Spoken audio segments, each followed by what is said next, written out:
So hello everybody and welcome back to a new episode of LLRM series, and I'm back with a new fresh video, and let's have a Q&A on NotSet के सारे confusing questions का answer मैं आपको इस video में देने वाली हूँ. So let's begin the video. So जो फर्स्ट क्वेश्चन है लेके NotSet को, वो है एक्सपीरियंस को लेके कि जो GNM है उनको कितना एक्सपीरियंस चाहिए होता है, जो BSc नर्सिंग है उनको कितना एक्सपीरियंस चाहिए होता है, एंड जिन्होंने पोस्ट बेसिक की हुई है उनको कितना एक्सपीरियंस चाहिए होता है एग्ज़ाम देने के लिए. सो GNM को 2 साल का एक्सपीरियंस चाहिए 50 बेडेड हॉस्पिटल का. 2 साल का एक्सपीरियंस कंप्लीट 50 बेडेड हॉस्पिटल का, जब भी आप NotSet का एग्ज़ाम दे सकते हो. BSc नर्सिंग को कोई एक्सपीरियंस नहीं चाहिए, पोस्ट बेसिक को भी कोई एक्सपीरियंस नहीं चाहिए. जिन्होंने BSc नर्सिंग के बाद पोस्ट बेसिक की हुई है उन्हें भी कोई एक्सपीरियंस की ज़रूरत नहीं है. BSc नर्सिंग वालों को भी कोई एक्सपीरियंस की ज़रूरत नहीं है. ठीक है.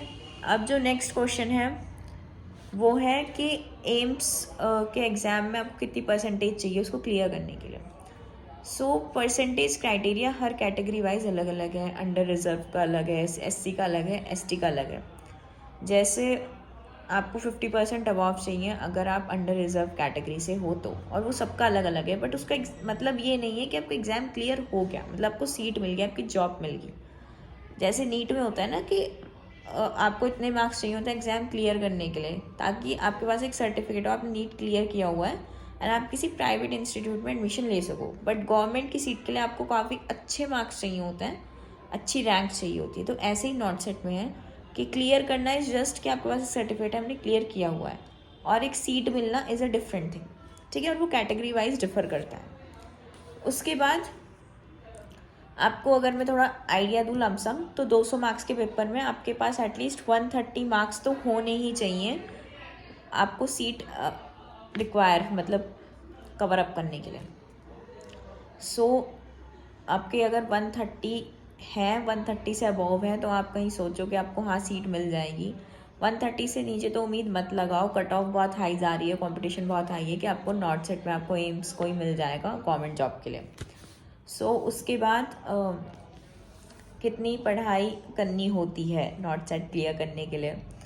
सो NotSet is a tough exam, but अगर आप एक वर्किंग प्रोफेशन में हो, आप जॉब कर रहे हैं, साइड बाय साइड प्रिपेयर कर रहे हो, या फिर आप जर्नली मतलब फुल टाइम आप तैयारी कर रहे हो, तो 6 घंटे तो आपको देने ही देने होंगे. 6 घंटे से कम आपका काम नहीं चलेगा अगर आपको NotSet क्रैक करना है तो 6 आवर तो आपको देने ही होंगे. 6 घंटे से कम नहीं चलेगा.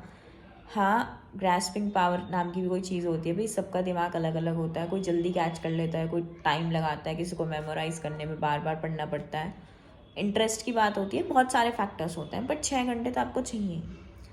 फिर उसके बाद मैं बात करती हूँ कि मेन सब्जेक्ट्स जो आपके NotSet के मेन सब्जेक्ट्स कौन से हैं. तो सबसे पहले भाई आपका FON है, फंडामेंटल ऑफ नर्सिंग, जो आपको फर्स्ट ईयर में पढ़ाया जाता है. वो बेस सब्जेक्ट है, वो आपको अच्छे से आना चाहिए, वो आपको लाइफ लॉन्ग काम आएगा अगर आपको इस फील्ड में रहना है तो. उसके अलावा अगर मैं 5 सब्जेक्ट की बात करूँ, वो आपकी MSN medical surgical nursing, paediatrics, child health nursing, community health nursing CHN, MHN mental health nursing, and the last is OBGYN gynae. ये 5 मेन सब्जेक्ट हैं. इसके अलावा भी आपकी रिसर्च आती है एग्ज़ाम में, रिसर्च एंड स्टैट आता है आपका, नर्सिंग मैनेजमेंट आता है आपका, आपकी न्यूट्रिशन आएगा, और आपकी PPG आएगी, फार्मापैथोजेनेटिक्स, ये भी आते हैं. और इंग्लिश आती है, general English, reasoning and aptitude आता है.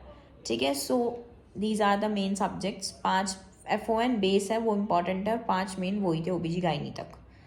फिर उसके बाद थोड़ी tips you have asked to crack NotSet. तो practice most and most MCQs, ज़्यादा से ज़्यादा MCQ प्रैक्टिस करो भाई. ठीक है. टाइम सेट करके कितने घंटे का एग्ज़ाम होता है, ठीक है, उसी अकॉर्डिंग बैठ जाओ, अलार्म सेट करके प्रॉपर इतने क्वेश्चंस में, इसी सेटअप में, and try to solve more and more MCQs. And books, जो बहुत कॉमन बुक्स हैं सबकी बताई हुई है, मैं वही बताऊंगी. Target high and PR Yadav अच्छे से पढ़ लो. 10 बुक पढ़ने की जगह 2 बुक पढ़ लो 10 बार, वो ज़्यादा अच्छा है. इस बात को याद रखना. ठीक है. सोर्सेज के पीछे ज़्यादा मत भागो, उसको रिपीटेडली पढ़ने के पीछे भागो. ठीक है. उसके बाद एज की बात करूँ तो एज पे ही कैटेगरी वाइज डिफ़र करती है. कैटेगरी वाइज अलग अलग है कि आप किस एज तक एलिजिबल हो.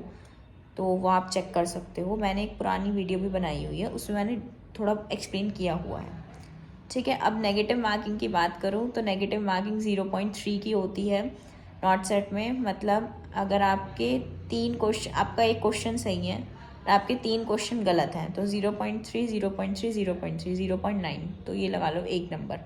तो वो एक क्वेश्चन आपका जो सही है वो गलत हो जाएगा, आपके 3 क्वेश्चन अगर गलत हैं तो।